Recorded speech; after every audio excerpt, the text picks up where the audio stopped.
Hello and welcome. Thank you so much for joining us today for this webinar. Um, and I'm going to just start and I'll introduce our speaker today. Thanks for joining Mass Farm to School.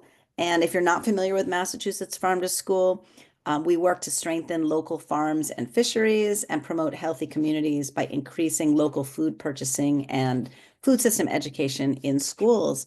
And we're very excited to be featuring some youth leaders this month at our webinars. And today I'm very excited to introduce Ollie Perrault, who's going to be talking about adult mentorship and how to be an adult mentor to your youth leaders. And Ollie will introduce herself, and then there'll be time for some questions. All right, Ollie. Awesome. Thank you so much, Dinah. It's so wonderful to be here with you all.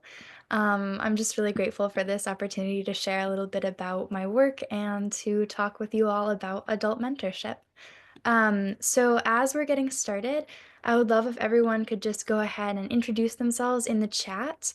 The chat function should be enabled and everyone should just share their name, your pronouns, and your region, just so we can get a sense of who's in the Zoom room with us.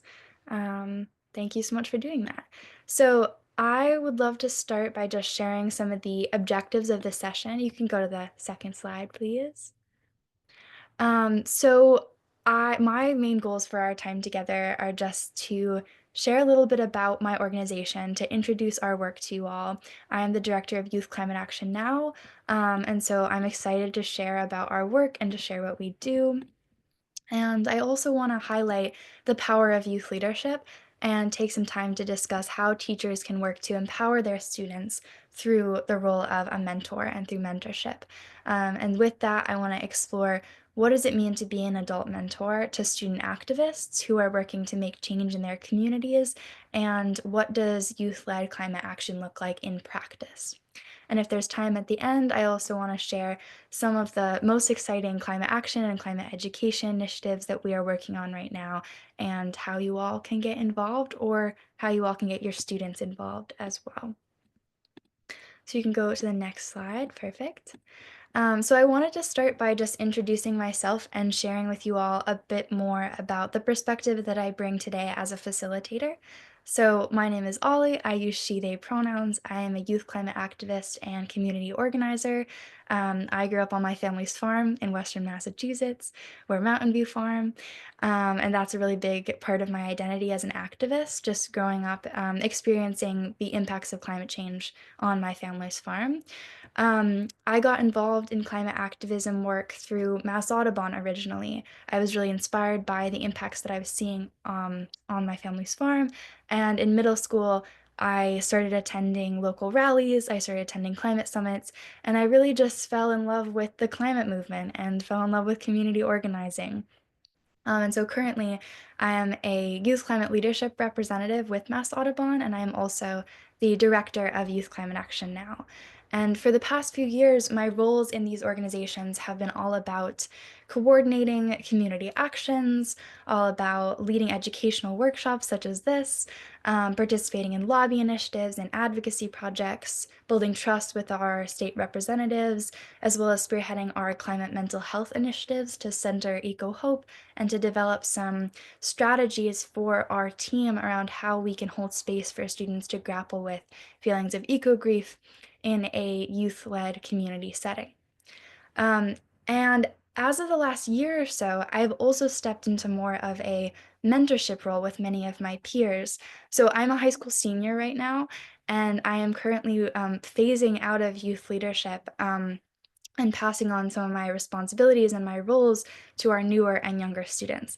And that is so exciting, just to be able to see how our group is evolving and how it's taking new shape with this new round of youth leaders. So that's just sort of a side note that I'm really excited with the direction that Youth Climate Action Now is going in.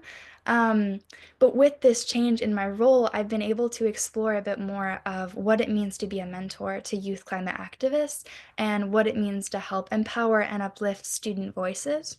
And I think that I have somewhat of a unique perspective on this because I'm sort of at this in between stage at the moment. I'm still a young person receiving mentorship from a slew of incredibly talented and wise mentors and advisors, but I am also now an adult mentor myself, and I get to advise new leaders through the challenges that I just recently faced. So I just think it's important to share that perspective with you all before we jump into the details of the presentation. And yeah, I wanted you all to have that context of where I'm coming from because I am at this stage where I'm also exploring what does it mean to be an adult mentor and how can we work to best inspire and empower and uplift and amplify the voices of our students. So, before I share what YCAN is, I want to just start by sharing a brainstorm list with you all that some of our leaders generated. And I think it's on the next slide. So, in preparation for this workshop, I went to our leadership team, which consists of students aged 12 to 18, and I asked them all to write down their answers to this question: what does youth empowerment look like to us in YCAN? And I've compiled their answers here, and I wanted to just share this list with you all so that you can get a sense of what this scope looks like for our organization. And I'm going to pause and just take a couple moments for people to read through this independently. Um, we're gonna take about a minute, and I just encourage you all to jot down anything interesting that jumps out to you. And if there's anything that is particularly interesting, if you have a particular favorite, you can feel free to share it in the chat if you would like to share. But yeah, we're just gonna take about a minute.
Great, so I think that we're gonna come back together.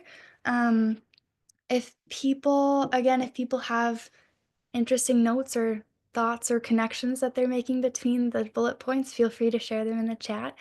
Um, and if not, I'm gonna move on.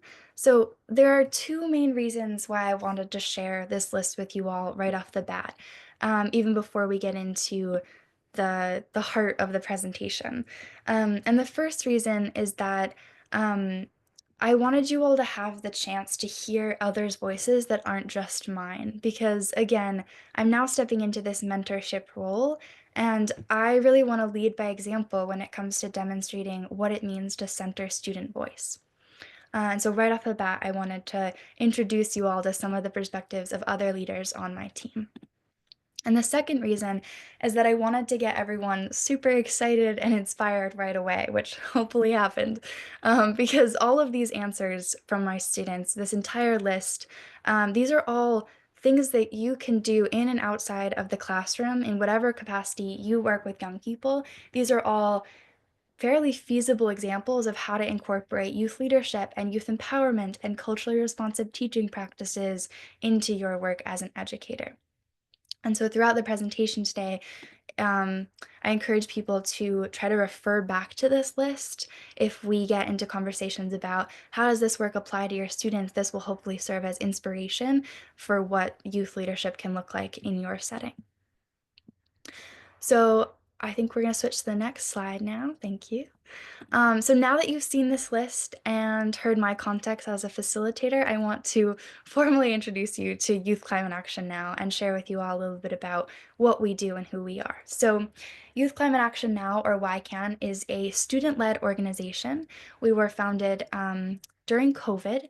at the height of the pandemic. And we were started by myself and a few other student leaders on my team who were really looking to create a platform for youth leadership in the climate movement. We were seeing that a lot of platforms for youth leadership were based in Boston, and we wanted to create a more local network closer to home. So on the next slide, I think we have well, we don't have, I'll share the definition of what youth leadership means to us. So in our work, student-centered climate activism means building a safe and open space for young people to feel supported and empowered to find their voices and be their unique, authentic selves as we advocate in community for our rights to a livable future for all. Youth voices are an incredibly important piece of the climate solution, and so the goal of YCAN is to create a platform for young people to be loud and to share our voices and to find inspiration in one another. And I want to share some of our guiding principles on the next slide. These are some bullet points that I pulled from our group norms that sort of help guide our work and give us direction. So in Youth Climate Action Now, we believe that in order to make change and take action towards transformative justice, we need to be working from a strong foundation of safety, trust, and collective resilience. And therefore, we are always working to build community in our work and to foster a collective sense of belonging and trust and resilience. A huge part of that for us is about prioritizing mental health and making sure, excuse me,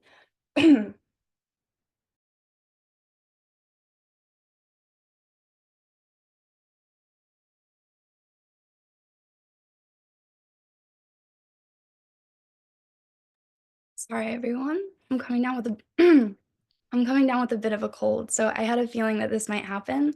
Um, all right, I'm gonna try to keep going. Sorry about this.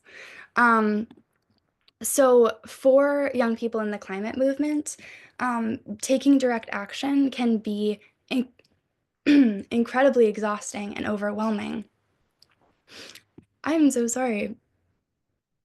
I'm wondering if it's okay if we take like a 5-minute break and I Yeah. can come Yeah, back. yeah, yeah. Ollie, take a break and everyone can reflect on, I'm actually going to go back. I'm going to go back while you take Great. a break to this list, this amazing list people can look at while you take Perfect. a break to get a sip of water.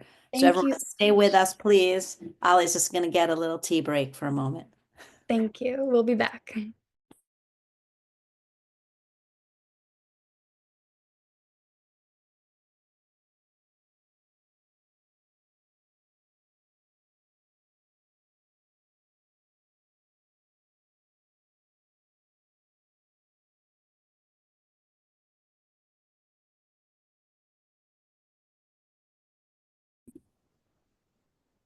While we were taking a break, there was a question about where YCAN is located, and we were talking about Western Mass, and maybe you partner with other youth organizations. So could you speak to that for a minute before we jump back in, and I'll find the slide we were on.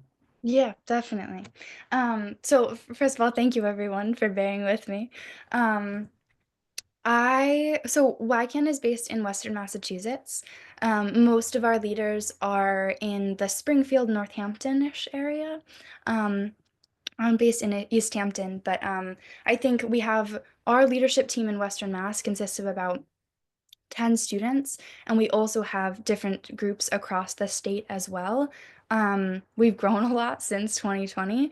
The other groups across the state are regionally based and they don't have as many members. They mostly um, help organize events, help organize students to go to events in Boston.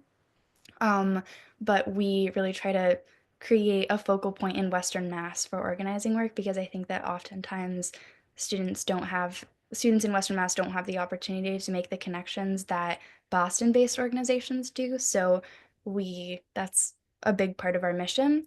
Um, and then when it comes to other organizations that we partner with, we work a lot with a group called the Young Feminist Party out here, which is advocating for gender equality.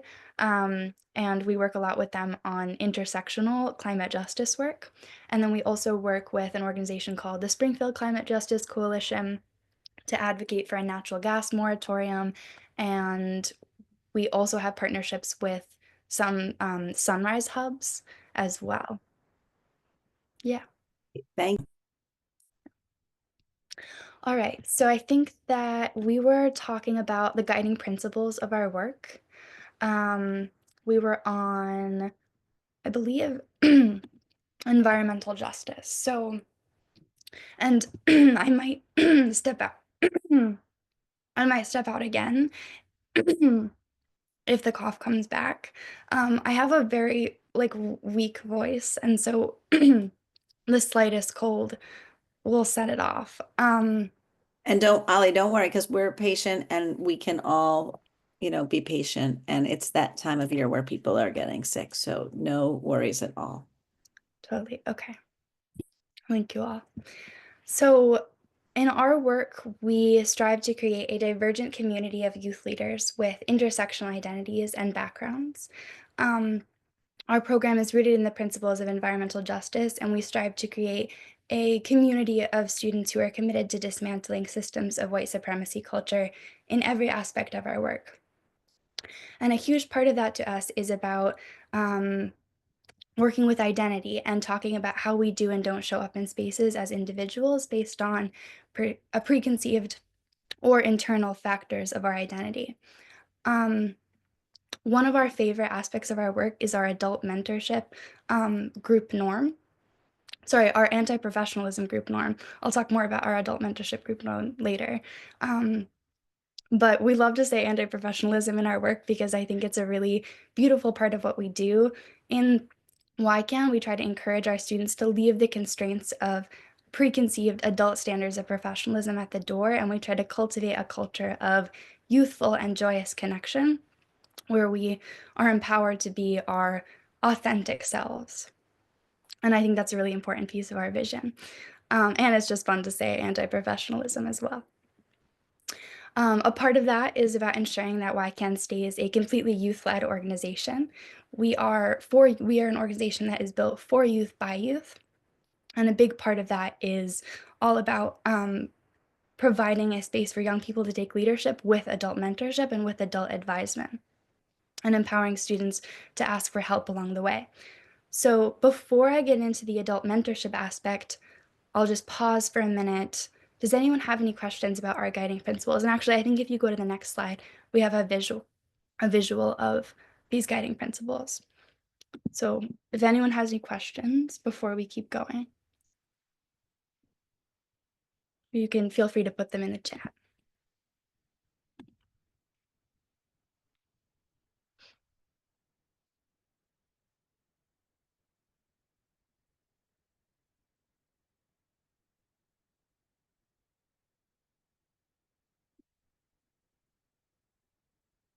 All right. There will also be time to ask questions at the end. So I'm going to move on to our next section.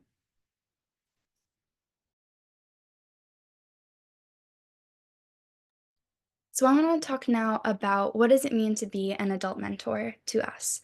So we have a wide network of adult mentors to support us and to advise us and to help us troubleshoot through challenges when they come up. And these adult mentors are environmental educators from organizations like Mass Audubon. They are also local teachers. They are community members who are just interested in helping out. Sometimes they are legislators and representatives and senators. Um, Sometimes they're our parents. And to us, the role of an adult mentor can look very different depending on the event and the project that we are working on, and the amount of leaders that we have, and the specific type of support that we are looking for. And because this role is sort of ever changing, we worked with our adult mentors to create an adult allyship toolkit, which we call our adult mentorship toolkit. And I'm going to put the link to it in the chat so that people can have it handy. Um, and in your own time, you can look this over. It is a really helpful toolkit. Well, we think it's a helpful toolkit to define what youth leadership means to us, and I hope that there can be some inspiration that you gain from it. And how it can apply to your work. And now on the next slide, we have some highlights that I want to point out about the toolkit.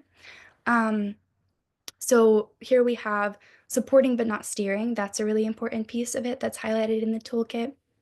The main role of an adult mentor is to provide advice and to pay attention to adult power dynamics in an intergenerational space, being aware of how adults hold power more than young people do in climate organizing work. And I actually think I'll pause now and just have people look through the toolkit for a minute while I go drink some more tea. Thank you all. Yeah, we'll take about a minute just for people. Oh, you're not seeing the toolkit. Let me check if I put the right link in the chat.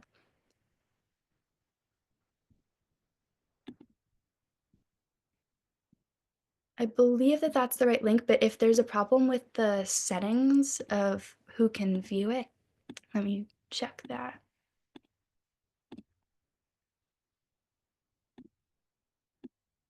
Are other people able to see the toolkit? I can't look, Ollie, because then my Oh, screen. yeah. Um, People are not seeing it. Do you want to put the link back in?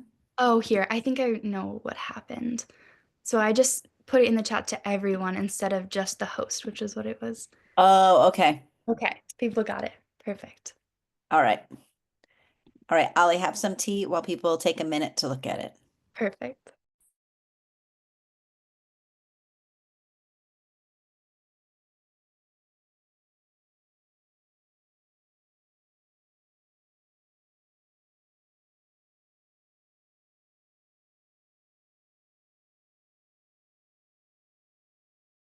And I also want to that while this is a very YCAN specific document, I think there are still plenty of lessons that can be applied to educational settings and to the role of teachers.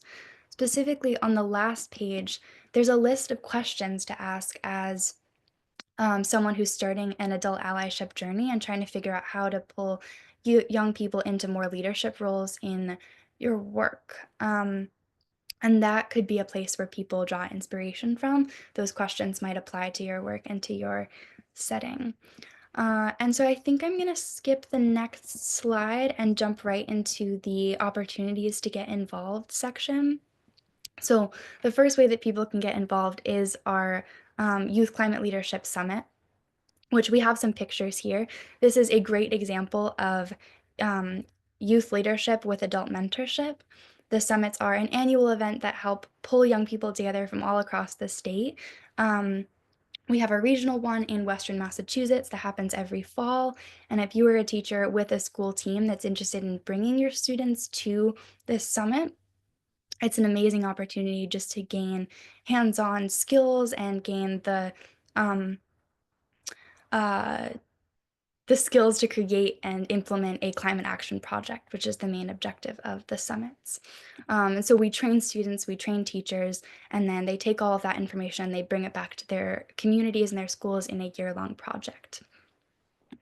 And then on the next slide, we have information about, yeah, you can join our summits through the Mass Audubon's Youth Climate Leadership Program, which happens every fall. You can also recommend Youth Climate Action Now to your students. We are always looking for more young people to get involved. And so if you have young people who are sort of wanting to add their voice to the climate conversation, but not really knowing where to start, that's why YCAN was created. That's the purpose of our organization. And so we would love for you to send those students to us because we will train them and get them going. And I think YCAN's a really good place to start on your activism journey. We also have what age students can join. Any age students can join. Generally, middle school, high school is probably ideal. We do have a Little Leaders Climate program where we get like younger students involved. That's sort of off and on throughout the school year, depending on how much capacity our team has, but that often is an opportunity that we provide as well. So it's really any age young people. Other opportunities to get your students involved, we have an annual lobby day that's coming up next month in February on the 11th. and we are inviting school teams to come to this. It is an incredible opportunity. I spoke at it last year, and it's just like I can attest to it builds this sense of alignment and this sense of momentum for students and really catalyzes a lot of incredible work in the Massachusetts legislature. Um, we have a couple key priority pieces of legislation that we advocate for every year. And so the Lobby Day is all about bringing students together from across the state, training them on how to advocate for these bills, and then sending them into these lobby meetings with their legislators to try to create partnerships with those legislators and to build trust around these bills. A particularly exciting piece of that is our climate education bill, which is advocating for interdisciplinary climate justice education. Um, and we actually had that bill filed this morning by Representative Mindy Dahm and Senator Lewis in the House and Senate. And so we're super excited about the progress that's being made there. And the Lobby Day is a great opportunity to get your young people involved in that work around that bill and also in a lot of other bills as well. And that bill, the Interdisciplinary Climate Justice Education Bill, that was written by youth with the advisement of DESE. So it's like just a very incredible win that we're getting it filed. Hopefully, the next step is getting it passed, which the Lobby Day will hopefully push that even farther along. And actually, on the next slide here, um, the bill number is House 4419. That was from last filing session. And this filing session, I actually don't know what the bill was because it was just filed this morning and probably doesn't even have a number attached to it yet. But if people are interested in looking at some of that language and seeing how it applies to your work as a teacher, you can look it up on mass.gov and learn a little bit more about the bill. Um, and then we have these sort of two efforts going on around climate education in the state. We have at the state legislature perspective, we have this bill that we're working on. And then at the local level, we're also working to mobilize students and teachers and administrations to partner with municipalities and with policymakers to try to make our local communities as sustainable as possible. And we have this very intentional balance of putting our efforts toward the state advocacy side and the local grassroots organizing side, which I think is a good example of coalitions working together to really push this like very strategic movement forward around climate education and climate education standards in Massachusetts. So at the state side, we're trying to get this standard passed through the legislature, and then at the district level, the Climate Resilient Schools Coalition is working to partner with a whole range of people, from teachers to students to faculty to municipalities, to get our school buildings as environmentally friendly as possible and to sort of amp up a very robust climate curriculum that is very localized to the specific climate impacts that those young people might be experiencing. And the Climate Resilient Schools Coalition does a lot of work with culturally responsive teaching methods and with environmental justice education curriculum. And so if you are a teacher who is interested in getting involved in this coalition, I'm going to put the link to it in the chat. And YCAN is a member of this coalition, along with a lot of other student-led organizations. And then I'm also going to put the link in the chat to our February Lobby Day registration form if you're interested in bringing students to that as well. And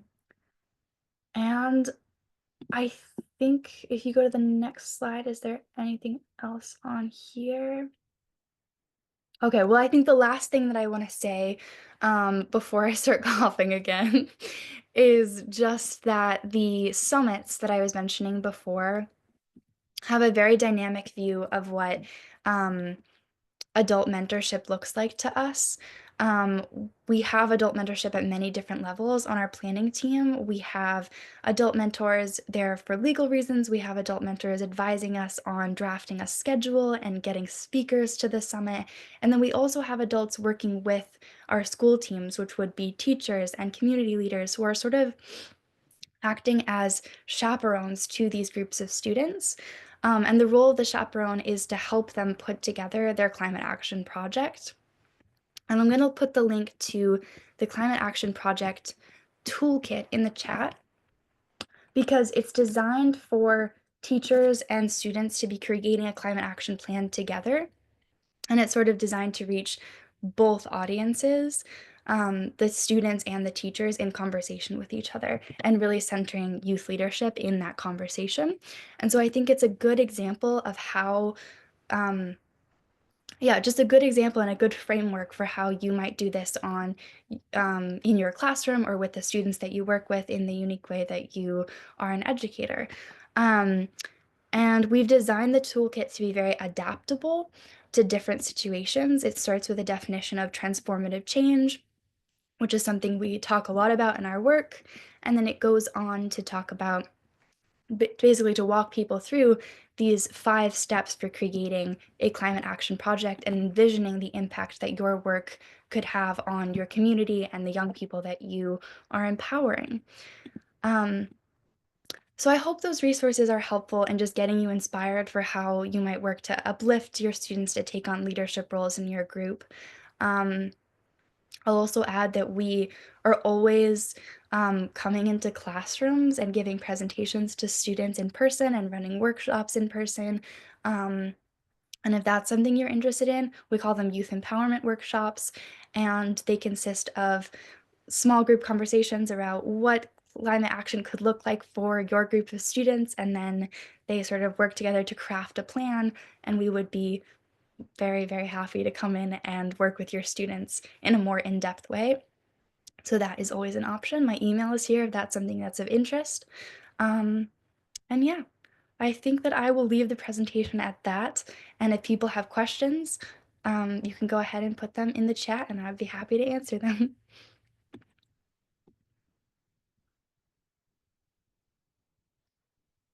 Ollie, thank you so much.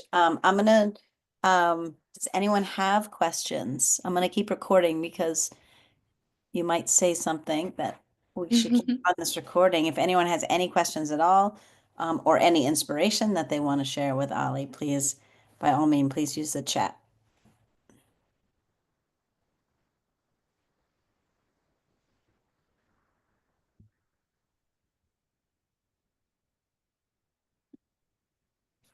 Well, I have, oh, great. Oh, good. Questions are coming in. Elise asked, how far does your team travel to work with teachers? That we have regional teams across the state. So I think our Western Mass team usually gets out to Boston once a year for our annual lobby day. Um, so I think that that's probably a reach, but we have regional teams throughout the state that would be happy to come locally and talk about, yeah, localized climate action. So And across our 9 regions, I'm sure that we'd be able to pair you with a local team. Yeah. and Ollie, someone said you are an inspiration to us all. Is there a resource you have for finding similar resources by state? Oh, that's interesting. I'm not sure. The Climate Resilient Schools Coalition has been trying to make partnerships outside of Massachusetts because I do think that Massachusetts has a tendency of becoming very localized, or I guess very siloed in our work. So while I don't know as much about what's happening in our surrounding states, um, the Climate Resilient Schools Coalition is making connections with an organization in Vermont and an organization in New Hampshire who are both trying to pass climate education standards. Um, and if you're interested, I can try to put you in touch with them through the organizers of the coalition. Ollie, I have a question. You use the term, and they're new to me terms, echo grief and echo Mhm. joy in this presentation. And I guess my question is, how can educators address climate concerns, climate issues in their classroom, Mhm. um, while at the same time, not causing trauma and echo grief? And what's the balance, I guess I would ask you, between those Yeah. things? How can we be mindful of that trauma? Yeah. So as a youth-led organization, we're always trying to find that balance, and it's a very tricky line to walk because we don't want to be centering grief and anxiety and fear, but we also want to be finding a way to hold space for that. Um, And so we've been working with several teachers to try to figure out what tools we can create together to try to do that in the classroom. In our work, holding space and finding that balance looks like organizing workshops for young people to share their climate stories. It looks like thinking really in-depthly about culture and the cultures that we create and contribute to as a team of people who are working together. Um, it also looks like taking action together, because taking direct action and making change in a measurable way can be really inspiring. We talk a lot about the idea of active hope in our work and how we sort of have to create our own hope for the future in the work that we do. Um, so I think that those are facets of the work that we do in YCAM to find that balance. And when it comes to classrooms, I think that we have a lot of tools that we just have come across through conversations with teachers that we should write up into some sort of toolkit. Um, I've heard teachers talk about how every Friday morning they share a hopeful piece of climate news with their students, and that just like gets people really happy and excited.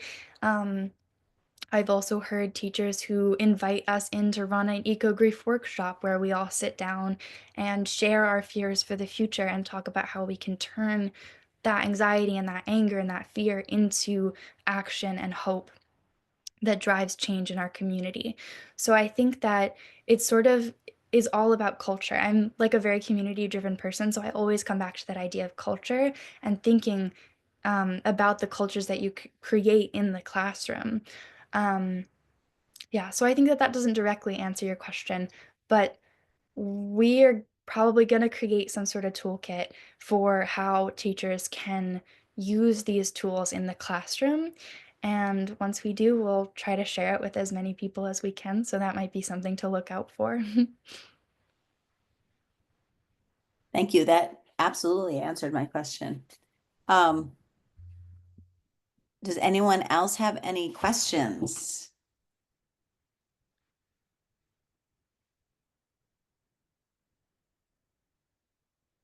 or comments, or you want to, I'm reading over the oh, comment good. from Karen in the chat. And I also think that, like, if your students are taking the initiative and bringing it up in the classroom, I think that that's an indicator that there's an opportunity for leadership there. Um, so we have young people organizing eco grief workshops all the time, and I could see us coming in and doing a training for young people on how to run those workshops in their classroom. So instead of us coming in and running the workshop, we could come in and train your students on how to run the workshop themselves. So that might be an interesting thing to think about as well. Absolutely. Um, thanks, Kira. Do you have to live in Massachusetts to attend the summit? No, we actually have a school team from Connecticut that joins us. We only have one school team from Connecticut, so it's um, fairly low, no, low numbers, but we are open to other states joining our summits if they Thanks. don't have one already established in their community. Yeah. And then you have a question, are YCAN events typically in person or virtual? Many of the students I work with in Western Mass have transportation challenges, so in-person meetups can be tricky. All of our planning and organization happens online over the Microsoft Teams platform, so that's very accessible. And when we do have actions in person, like our annual summit or an annual onboarding opportunity, we coordinate the transportation ourselves because most of our leaders don't have their license yet or don't have a car or are coming from tricky directions. So we have adult mentors on our team who rent out vans and drive students or use their own cars and drive students. So we do have a system for helping people with carpooling and transportation. Great. That's one of the ways that we have adult mentors support our work. They drive us places. I love these questions. Does anyone else have any questions or anything they want to share with Ollie in the chat?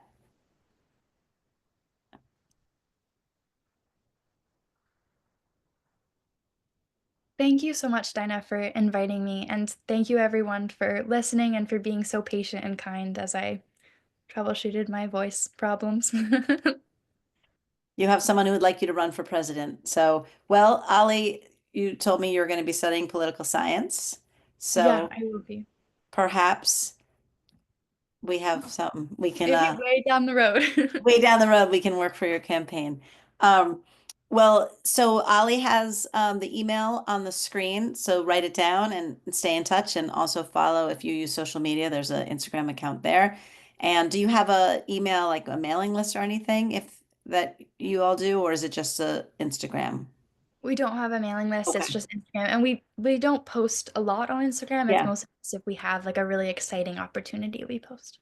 Right. So if you want to get in touch with Ollie, grab that email, and I will be sending out a video of this for you to share out with all of the adult mentors you all know, or any educators you know who are working with youth. And we can connect Ollie with those youth. So I will also make sure in the email that all the links in the chat, Ollie, get into the email as well that we send out.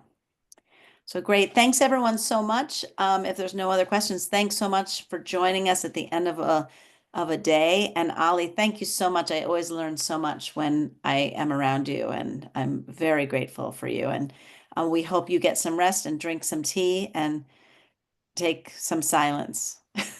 Thank you so much. I will. All right, everyone. Thanks so much for joining us. Where's that button to stop the recording? Bye, everybody. Bye, everyone. Thank you.